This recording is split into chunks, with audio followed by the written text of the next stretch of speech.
Bismillahirrahmanirrahim. Assalamu alaikum dear students. Today we are going to study that how we can convert light energy into electrical energy. In previous lectures we observed that electrical energy can be converted into light energy. But today we are going to observe the reverse process. So let's see how the reverse process is possible. The device which is used for the reverse process, which means the device which is used for the conversion of light energy into electrical energy, that device has a name photodiode, and the other one which is also used for the same purpose is named as the photovoltaic cell. Before going into the detail of photodiode and photovoltaic cell, I would like to tell you the history of photo and diode. आपने अगर अपने surrounding में कभी देखा हो तो दो sources ऐसे हैं एनर्जी के जो बहुत ही डेली लाइफ में आपको अबंडेंट अमाउंट में एनर्जी प्रोवाइड करते हैं. आप सोच रहे होंगे कि वो कौन से सोर्सेज हैं. उनमें से एक सोर्स जिसका नाम है सन, वो डेली आपको सोलर एनर्जी बहुत ही ह्यूज अमाउंट में प्रोवाइड करता है और आपको इसके लिए कोई बिल भी पे नहीं करना पड़ता. So sun is the major source of solar energy on the earth. And the second one is sand, रेत, सॉइल. आप सोच रहे होंगे कि सॉइल में से एनर्जी कैसे मिल सकती है. सो सॉइल जो है वो कंटेन करता है 99.999% ऑफ सिलिकॉन. और सिलिकॉन वो सेमीकंडक्टर है जिसका नाम आप 18 चैप्टर में रिपीटेडली सुनते आ रहे हैं. सो ये सिलिकॉन कहाँ बैठा हुआ था? ये सिलिकॉन उस सैंड में बैठा हुआ था जो आपके सराउंडिंग में ऑलमोस्ट हर तरफ ही है. सो जब हम इस सैंड में से सिलिकॉन को केमिकल रिएक्शन के प्रोसेस से सेपरेट करते हैं तो ये पहले रॉ सिलिकॉन में कन्वर्ट होती है. रॉ सिलिकॉन में कन्वर्ट होने के बाद हम अगेन इसे एक केमिकल रिएक्शन से गुजारते हैं और इसको कन्वर्ट करते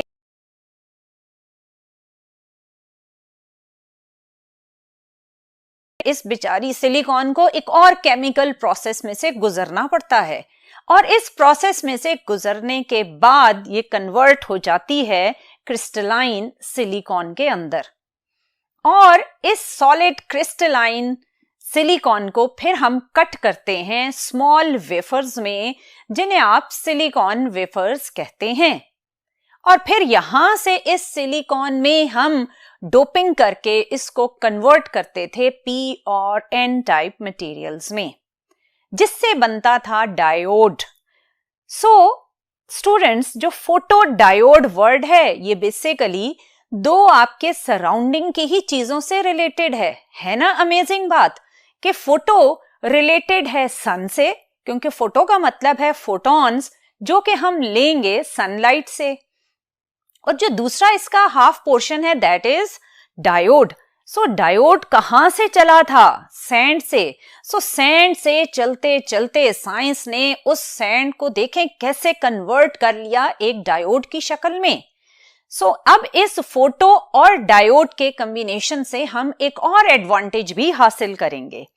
और वो एडवांटेज क्या है कि हम इस फोटोन की एनर्जी को जो कि एक सनलाइट से हमें मिलेगी, उस फोटोन एनर्जी को हम कन्वर्ट करेंगे इलेक्ट्रिकल एनर्जी में और फिर इस कन्वर्जन को अपने सराउंडिंग में बहुत सारी चीजों में यूज करेंगे.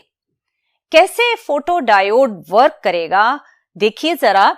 आपके पास एक डायोड है और उसके डिप्लीशन रीजन में, जिसको आप पोटेंशियल बैरियर भी कहते हैं, वहां पर हमें नजर आ रहे हैं पॉजिटिव और नेगेटिव लेयर्स में इलेक्ट्रिक फील्ड. अब इस बैरियर पर जब आप सनलाइट फॉल करेंगे तो सनलाइट इस डायोड में एंटर होते ही एक काम करेगी. वो काम क्या होगा? आप जानते हैं कि इस डिप्लीशन रीजन में सिलिकॉन के न्यूट्रल एटम्स भी मौजूद हैं. जब सनलाइट उन सिलिकॉन एटम पर फॉल करेगी तो सनलाइट के फोटॉन्स की एनर्जी एब्जॉर्ब करके सिलिकॉन का इलेक्ट्रॉन फ्री हो जाएगा। तो इलेक्ट्रॉन मूव करेगा towards the positive terminal of the battery और होल्स मूव करेंगे towards the negative terminal of the battery.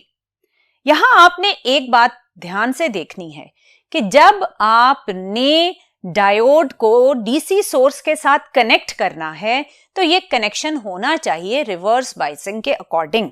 क्यों होना चाहिए? तो उसकी रीजन कुछ इस तरह से है कि जब आपका ये पीएन रीजन डायोड के साथ आपने कनेक्ट किया तो आप देखें आपने एन को पॉजिटिव साइड और पी को नेगेटिव साइड के साथ कनेक्ट किया है। और इस डिप्लीशन रीजन में हमने फोकस करके जब लाइट को फॉल किया तो इसके अंदर क्या हुआ वो मैं आपको ऑलरेडी बता चुकी हूं। जैसे ही इस रीजन में मौजूद silicon atoms electron hole pairs generate करेंगे तो इलेक्ट्रॉन जो इसके अंदर जनरेट होगा उस पर होगा नेगेटिव चार्ज और जो होल जनरेट होगा which is deficiency of electron वो हम वर्चुअली पॉजिटिव कंसिडर करते होते हैं। सो जैसे ही ये इलेक्ट्रॉन इस डिप्लीशन रीजन में जनरेट हुआ और इसके पास है काइनेटिक एनर्जी जो कि इसको फोटोन ने दी है और ये वाला नेगेटिव पोटेंशियल इस नेगेटिव इलेक्ट्रॉन को रिपेल कर रहा है। सो इस नेगेटिव पोटेंशियल के रिपल्सिव इफेक्ट और फोटोन से जो इसने काइनेटिक एनर्जी गेन की ये दोनों वो बिहेवियर्स हैं जो इलेक्ट्रॉन की काइनेटिक एनर्जी को इंक्रीज करेंगे। सो इस इंक्रीजिंग काइनेटिक एनर्जी को कैरी करते हुए यहां से इलेक्ट्रॉन एन रीजन में एंटर हो जाएगा और एन रीजन जो पहले किस बायसिंग में है, रिवर्स बायसिंग में, वहां पर मौजूद है positive potential of the battery और ये पॉजिटिव पोटेंशियल यहां से रिमूव होने वाले हाईली वेलोसिटी कैरिंग इलेक्ट्रॉन्स को अपनी तरफ अट्रैक्ट करेगा और वो इलेक्ट्रॉन जो इस डिप्लीशन रीजन में कंटिन्यूअसली फोटोन की एनर्जी की वजह से फ्री होते जा रहे हैं उन इलेक्ट्रॉन को ये पॉजिटिव पोटेंशियल अपने डायरेक्शन में अट्रैक्ट करेगा और आपको एक करंट फ्लो करता हुआ नजर आएगा। अगर यहां पर आपने कोई भी डिवाइस कनेक्ट की है, लेट्स सपोज आपने बल्ब ही कनेक्ट किया, तो जैसे ही ये करंट फ्लो करेगा आपका बल्ब ऑन होना स्टार्ट हो जाएगा।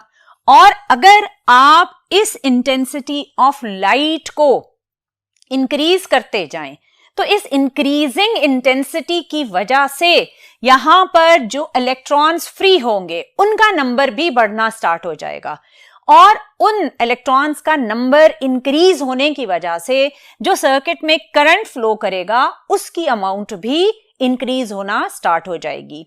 सो अगर आपने बल्ब कनेक्ट किया है तो उसका ग्लो या उसकी ब्राइटनेस विद टाइम इंक्रीज होना शुरू हो जाएगी क्योंकि उससे इंक्रीजिंग करंट मिलेगा। और अगर आपने एमीटर कनेक्ट किया हुआ है तो एमीटर की नीडल आपको इंक्रीजिंग करंट की तरफ मूव करती हुई नजर आएगी।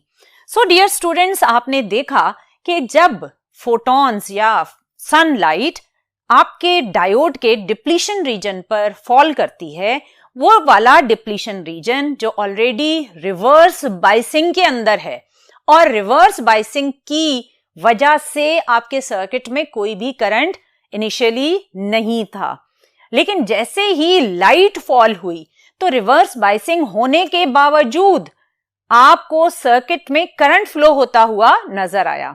उसकी क्या रीजन थी कि जब सनलाइट फॉल हुई उस सनलाइट के फोटॉन्स ने डिप्लीशन रीजन में मौजूद न्यूट्रल सिलिकॉन एटम्स के इलेक्ट्रॉन्स को हिट किया और अपनी एनर्जी सिलिकॉन के इलेक्ट्रॉन्स में ट्रांसफर कर दी। उस एनर्जी को एब्जॉर्ब करते हुए इलेक्ट्रॉन अपने सिलिकॉन एटम को छोड़ देंगे और जनरेट करेंगे इलेक्ट्रॉन होल पेयर्स और वो जो इलेक्ट्रॉन सिलिकॉन से रिलीज हुए उनको ये वाला नेगेटिव पोटेंशियल क्या करेगा, रिपेल करेगा और फोटोन ने भी उसको काइनेटिक एनर्जी दी है। So repulsive effect of negative potential and the kinetic energy which is gained by the photon that will increase the kinetic energy of the electron. इन दोनों इंक्रीजिंग फैक्टर्स की वजह से इलेक्ट्रॉन बहुत तेजी के साथ इंजेक्ट होगा n रीजन के अंदर. जैसे ही इलेक्ट्रॉन काइनेटिक एनर्जी कैरी करता हुआ n रीजन में गया तो उसे पॉजिटिव पोटेंशियल की अट्रैक्शन फील हुई और इस अट्रैक्टिव बिहेवियर की वजह से इलेक्ट्रॉन ने सर्किट में मूव करना स्टार्ट कर दिया. This is the original direction of current which is generated by the photons. So this current is known as the photoelectric current क्योंकि इसको जनरेट किया है फोटॉन्स ने.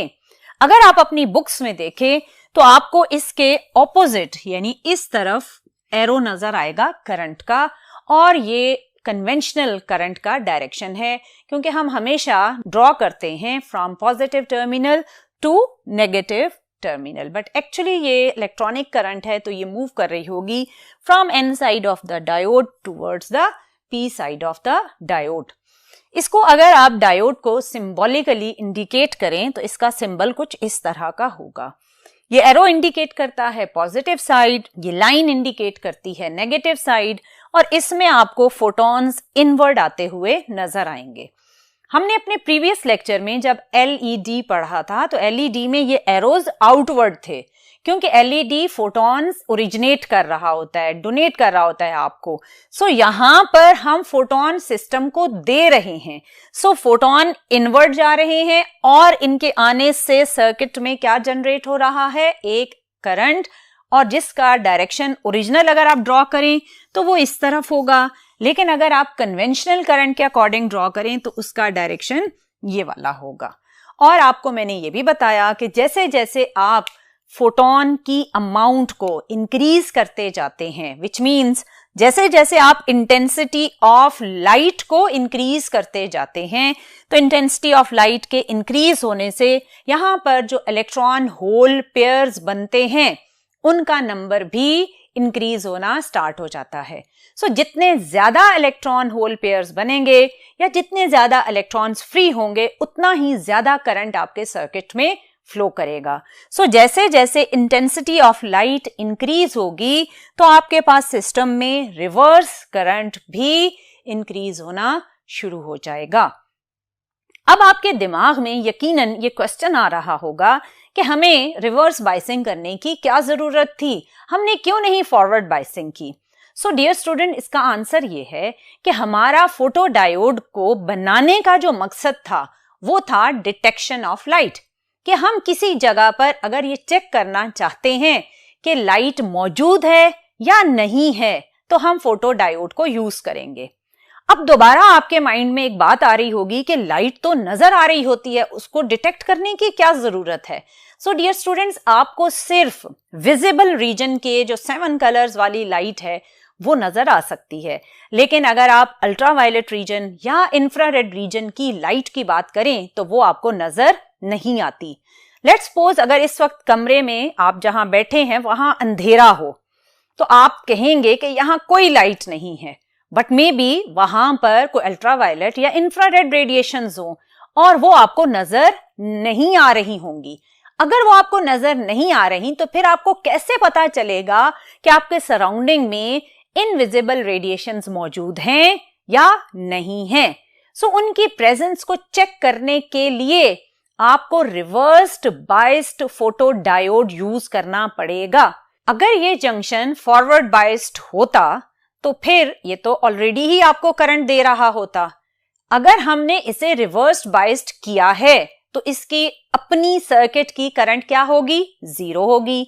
और जैसे ही हम इसे किसी ऐसी जगह रखते हैं जहां इनविजिबल रेज हैं तो अगर आपको तो वो नजर नहीं आ रही, लेकिन जैसे ही वो इनविजिबल रेज इसके डायोड पर फॉल करेंगी तो वो इनविजिबल रेडिएशंस उसके डायोड में इलेक्ट्रॉन होल पेयर्स जनरेट करेंगी और सर्किट में करंट फ्लो करेगा.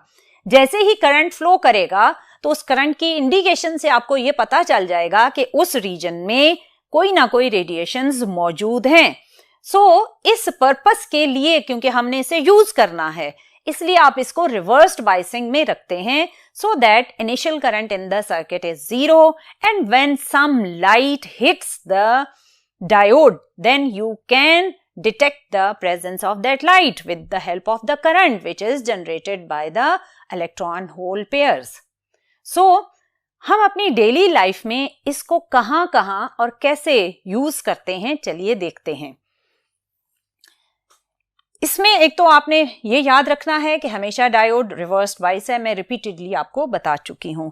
और दूसरा, अगर आप इसके यूजेस देखें तो पहला यूज तो इसका वही है कि आपने विजिबल एंड इनविजिबल लाइट की प्रेजेंस को अगर चेक करना है तो आप डायोड की मौजूदगी में चेक कर सकते हैं, क्योंकि इसमें वैसे करंट नहीं होगा. जैसे ही कोई लाइट फॉल करेगा तो ये करंट देगा और वो करंट की प्रेजेंस आपको लाइट की प्रेजेंस इंडिकेट करेगी.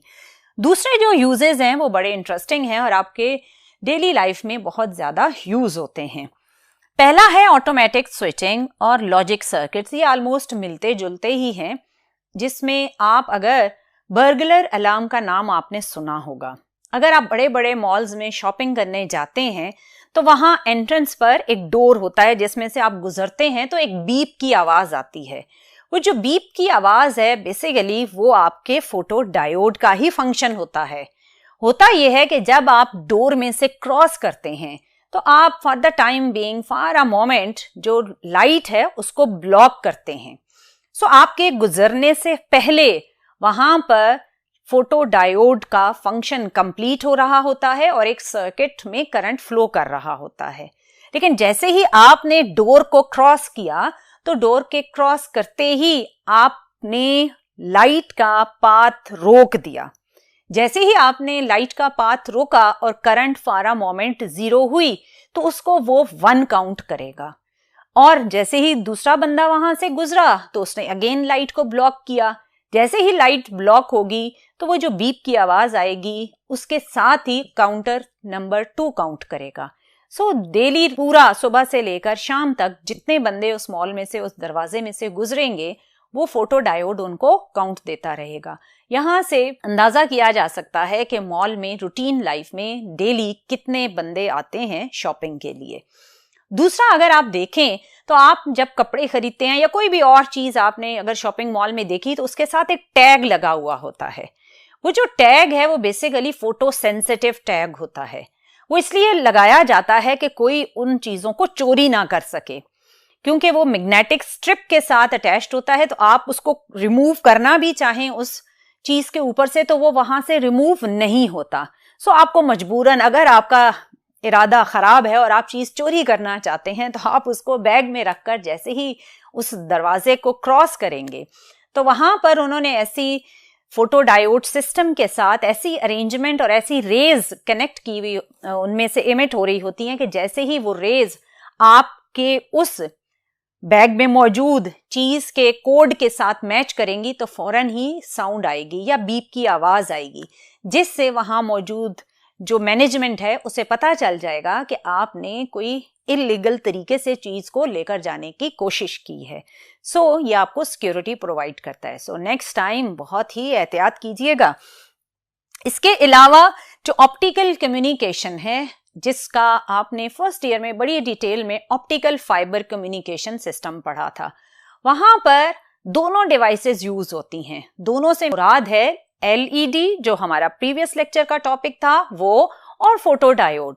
ऑप्टिकल फाइबर के एक एंड पर लाइट एमिटिंग डायोड रखा जाता है और वो light emitting diode electrical signal को लाइट सिग्नल में कन्वर्ट करके फाइबर में एंटर करवाता है. जबकि दूसरे एंड पर जब सिग्नल पहुंचता है, सपोज ये फाइबर है, इस एंड से LED ने इलेक्ट्रिकल सिग्नल को लाइट सिग्नल में कन्वर्ट किया और फाइबर के अंदर से सिग्नल लाइट की फॉर्म में ट्रेवल करता हुआ जब दूसरे एंड पर पहुंचता है तो अब हमें जो हमारे सर्किट्स हैं उन्हें इलेक्ट्रिकल करंट की पहचान है, लाइट की नहीं है. सो यहां पर जब लाइट का सिग्नल पहुंचेगा तो वो उस लाइट सिग्नल को दोबारा हमें इलेक्ट्रिकल सिग्नल में कन्वर्ट करने की जरूरत है. सो उस लाइट सिग्नल को हम इलेक्ट्रिकल सिग्नल में कन्वर्ट करने के लिए इस रिसीविंग एंड पर फोटो डायोड लगाते हैं. सो ऑप्टिकल फाइबर का जो ट्रांसमिशन का एंड होता है वहां LED लगाए जाते हैं और जो रिसीविंग एंड होता है वहां पर फोटो डायोड लगाए जाते हैं. सो इस तरह हमारा फोटो डायोड और LED दोनों आपके ऑप्टिकल कम्युनिकेशन में यूज होते हैं। अगर आप घर में बैठे हैं तो आपने टीवी को जब भी ऑन करना हो तो आप रिमोट की हेल्प लेते हैं।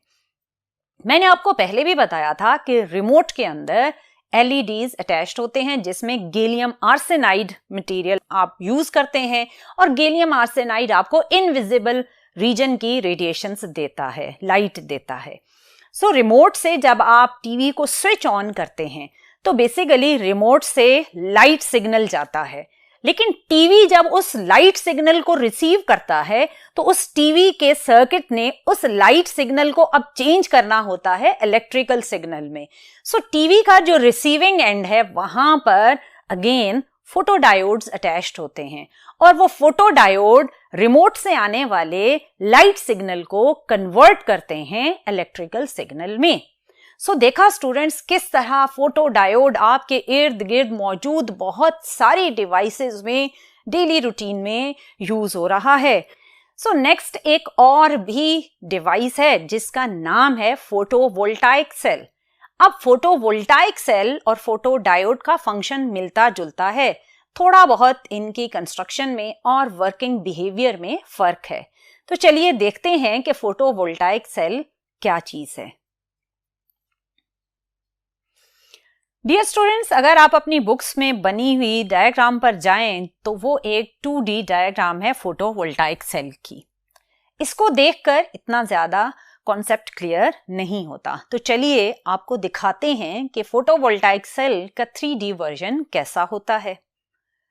इसमें आपने देखा कि आपके पास एक ब्लू और रेड कलर का मटेरियल या स्लैब्स आपको नजर आ रही हैं। ये आपके N और P टाइप मटेरियल्स हैं। जो ब्लू कलर है वो इंडिकेट कर रहा है N रीजन को, और जो रेड कलर है वो इंडिकेट कर रहा है P रीजन को। इन दो प्लेट्स को कंबाइन करने के बाद अगर आप देखें तो आपको अपर सरफेस पर एक फिंगर की शेप की मेटल की लेयर नजर आएगी, और आपको बॉटम की जो सरफेस है वहां पर एक फुल सॉलिड मेटल की लेयर नजर आ रही है। और इनके ऊपर यानी जब आप N, P और दोनों जो मेटल लेयर्स हैं उनको जोड़ लेते हैं तो टॉप सरफेस पर और बॉटम सरफेस पर हम इस पर ग्लास की कोटिंग करते हैं, ताकि इसको सराउंडिंग के जो डिसएडवांटेजेस क्रिएटिंग फैक्टर्स हैं, फॉर एग्जांपल डस्ट हो गया या कोई और ऐसी चीज जो इसको खराब कर सकती है, उससे प्रोटेक्ट करने के लिए ग्लास की कोटिंग की जाती है। ये आपका बनता है फोटोवोल्टाइक सेल, लेकिन इसको बनाने के लिए हमें थोड़ा सा चेंज करना पड़ता है N और P रीजन में। जो आपका P रीजन है वो हमें थोड़ा थिन यूज करना पड़ता है, और जो N रीजन है वो हम थिक यूज करेंगे। एक तो ये, और दूसरा जो आपका P और N रीजन जिसके अंदर आपने डोपिंग की हुई होगी, वो डोपिंग आपने हाई कंसंट्रेशन की डोपिंग करनी है। अब ये दोनों चेंजेस हमें क्या फायदा देती हैं? अगर आप N और P रीजन की डोपिंग को बहुत ज्यादा करते हैं तो उस डोपिंग से डियर स्टूडेंट्स आप देखें कि जो डिप्लीशन रीजन बनेगा वो अच्छा खासा थिक बनेगा, और इसके थिक बनने से हमें जो फायदा होगा वो ये होगा कि जब डिप्लीशन रीजन की थिकनेस ज्यादा होगी तो वहां अवेलेबल सिलिकॉन के न्यूट्रल एटम्स भी हमारे पास ज्यादा होंगे। सो हम ज्यादा नंबर में इलेक्ट्रॉन होल पेयर्स जनरेट कर सकेंगे। सो अभी तक मैंने आपको ये बताया कि आपके पास जो P है वो थिन लेयर है और जो N है वो थिक लेयर है, and the second thing is P की डोपिंग और N की डोपिंग आपने हाई कंसंट्रेशन में करनी है।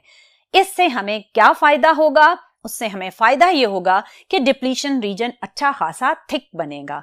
जब डिप्लीशन रीजन थिक होगा तो हमारे available silicon atom depletion region के अंदर जो हैं वो ज्यादा होंगे, और हम लाइट की हेल्प से जब सिलिकॉन के इलेक्ट्रॉन को फ्री करवाएंगे और इलेक्ट्रॉन होल पेयर्स जनरेट करेंगे तो इलेक्ट्रॉन होल पेयर्स की जो अमाउंट है या जो नंबर है वो हमारे पास ज्यादा होगा। अब दूसरी इंपॉर्टेंट चीज जो आपको नजर आएगी आपके इस सर्किट में, अगर आप अपनी बुक पर जाएं तो जो सर्किट है उसमें आपको कहीं पर भी बैटरी नजर नहीं आ रही। कोई भी ना फॉरवर्ड बाइसिंग है इसमें और ना ही इसमें कहीं पर रिवर्स बाइसिंग है। तो आप हैरान हो रहे होंगे कि विदाउट डीसी सोर्स कैसे हमारे पास लाइट एनर्जी इलेक्ट्रिकल एनर्जी में कन्वर्ट हो जाएगी। तो डियर स्टूडेंट्स, ये पॉसिबल है, आप कन्वर्ट कर सकते हैं विदाउट अ डीसी सोर्स, आप जनरेट कर सकते हैं इलेक्ट्रिकल करंट को। उसकी कैसे जनरेशन होगी, उसकी दो रिक्वायरमेंट्स तो मैंने आपको बताई कि आपने N और P हेविली डोप्ड रखने हैं और इसमें जो टॉप लेयर है जिसको आप P रीजन कह रहे हैं वो आपका थिन होना चाहिए। सो आप देखें कि जैसे ही लाइट डिप्लीशन रीजन पर फॉल करेगी तो उसको मिलेंगे न्यूट्रल सिलिकॉन एटम्स और लाइट एनर्जी उन सिलिकॉन एटम्स के इलेक्ट्रॉन्स को फ्री करेगी और जनरेट होंगे इलेक्ट्रॉन होल पेयर्स। जैसे ही इलेक्ट्रॉन रिमूव हुआ सिलिकॉन एटम से तो negative side of potential barrier उसको रिपेल करेगा और इलेक्ट्रॉन उसके रिपल्सिव इफेक्ट की वजह से काइनेटिक एनर्जी गेन करता हुआ एन रीजन में एंटर हो जाएगा। जैसे ही इलेक्ट्रॉन एक हाई काइनेटिक एनर्जी के साथ एन रीजन में एंटर हुआ तो वहां मौजूद ऑलरेडी जो वहां एन रीजन में इलेक्ट्रॉन्स मौजूद हैं उनके साथ भी वो कोलाइड करेगा। अब यहां मैं आपको बता चुकी हूं कि डिप्लीशन रीजन आपका वाइड होना चाहिए। सो क्या होगा कि वाइडर डिप्लीशन रीजन की वजह से बहुत ज्यादा सिलिकॉन एटम्स जनरेट करेंगे इलेक्ट्रॉन्स और इलेक्ट्रॉन्स जो फ्री होंगे वो ज्यादा अमाउंट में आपके एन रीजन में आएंगे और जो होल्स जनरेट होंगे वो मूव करेंगे टुवर्ड्स द पी रीजन। और जब वो इलेक्ट्रॉन्स और होल्स की कंसंट्रेशन एन और पी रीजन में बढ़ेगी तो एन और पी रीजन में एक हाई पोटेंशियल की फॉर्म जनरेट होगी या high concentration of electron and holes generate होंगे। अब जो एन रीजन में इलेक्ट्रॉन्स आएंगे वो एन रीजन वाले इलेक्ट्रॉन्स कंडक्ट होने की कोशिश करेंगे, लेकिन अगर आपने एन रीजन के साथ मेटल का, जो मैंने आपको 3D एनिमेशन दिखाई थी, उसमें अगर आपका वो मेटल केसिंग अटैच्ड ना होता तो इन इलेक्ट्रॉन को मूव करने का रास्ता नजर ना आता। लेकिन क्योंकि हमने मेटल अटैच किया हुआ है और आप जानते हैं कि metals are the good conductors, तो जैसे ही ये एक फ्री इलेक्ट्रॉन मेटल के पास जाएगा तो मेटल उस इलेक्ट्रॉन को एक पाथ प्रोवाइड करेगी from higher concentration to lower concentration, तो इलेक्ट्रॉन उस मेटल के थ्रू मूव करना स्टार्ट कर देंगे। आप देख रहे हैं कि जैसे ही डिप्लीशन रीजन में लाइट आई थी, इलेक्ट्रॉन होल पेयर्स जनरेट हुए तो वो इलेक्ट्रॉन्स फ्लो होना शुरू हुए और आपके सर्किट में लगे हुए बल्ब को उन्होंने ऑन कर दिया।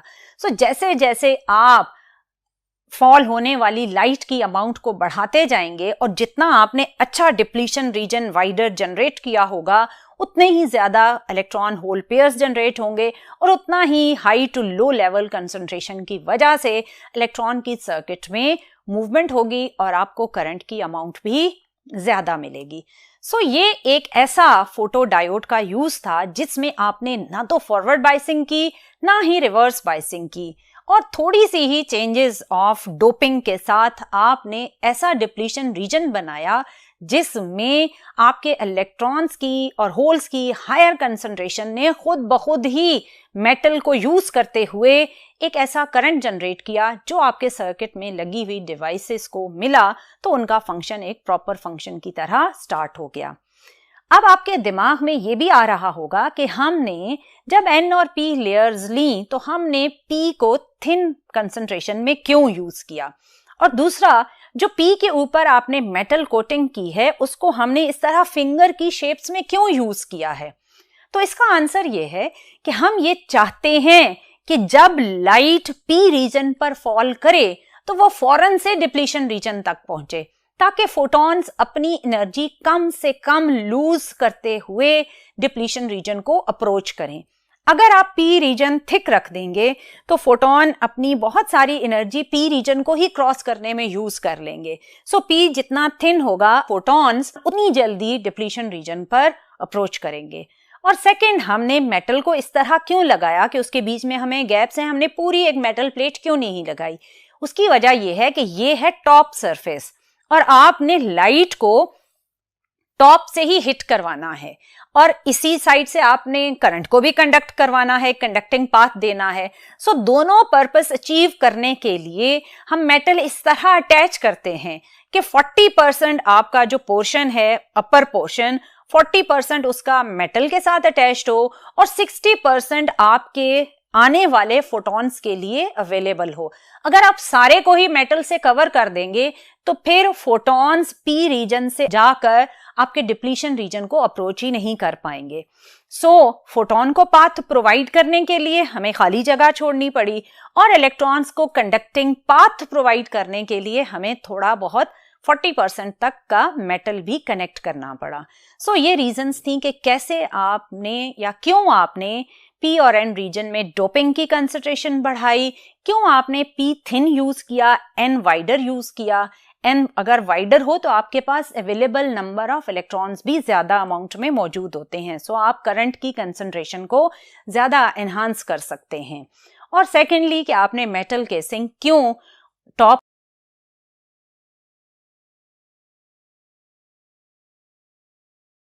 एक कंडक्टिंग पाथ प्रोवाइड करना था।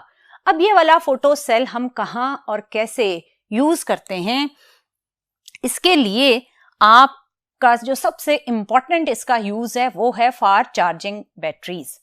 अगर आपने कहीं पर बैटरी को चार्ज करना है, जिस तरह के आजकल बहुत ज्यादा सोलर पैनल्स यूज हो रहे हैं, तो वो सोलर पैनल बेसिकली इसी तरह सोलर सेल्स को डिफरेंट को सीरीज में कनेक्ट करके बनाए जाते हैं।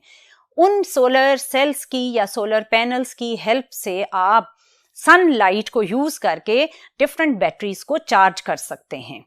और इन्हीं को जो सोलर पैनल्स हैं, इन्हीं को आप यूज करते हैं सैटेलाइट्स के अंदर, जहां पर आप कोई डीसी सोर्स नहीं कनेक्ट करते। सिंपल आपने एक अपना सोलर सेल कनेक्ट किया, जैसे आप फोटोवोल्टाइक सेल कहते हैं। उस फोटोवोल्टाइक सेल को कनेक्ट करके सनलाइट की हेल्प से आपने इलेक्ट्रिकल एनर्जी जनरेट की। उस इलेक्ट्रिकल एनर्जी को अगेन आप डिफरेंट बैटरीज में स्टोर करते हैं और सैटेलाइट के अंदर क्योंकि डिफरेंट आपको फंक्शंस परफॉर्म करने होते हैं और उन फंक्शंस को परफॉर्म करने के लिए करंट की जरूरत होती है और वो करंट फिर उन बैटरीज की हेल्प से पूरे सर्किट को मिलता है। और वो वाले एरियाज जो बहुत ज्यादा रिमोट एरियाज हैं, बहुत दूर हैं, विलेजेस हैं, गांव हैं, वहां पर इलेक्ट्रिसिटी को पहुंचाना पॉसिबल नहीं है, तो वहां पर हम फोटोवोल्टाइक सेल की हेल्प से सोलर एनर्जी को कन्वर्ट कर लेते हैं इलेक्ट्रिकल एनर्जी में। डियर स्टूडेंट्स, आपने देखा कि कैसे बगैर बाइसिंग के, बगैर किसी डीसी सोर्स के आप अपनी इलेक्ट्रिकल एनर्जी प्रोड्यूस कर सकते हैं with the help of solar energy.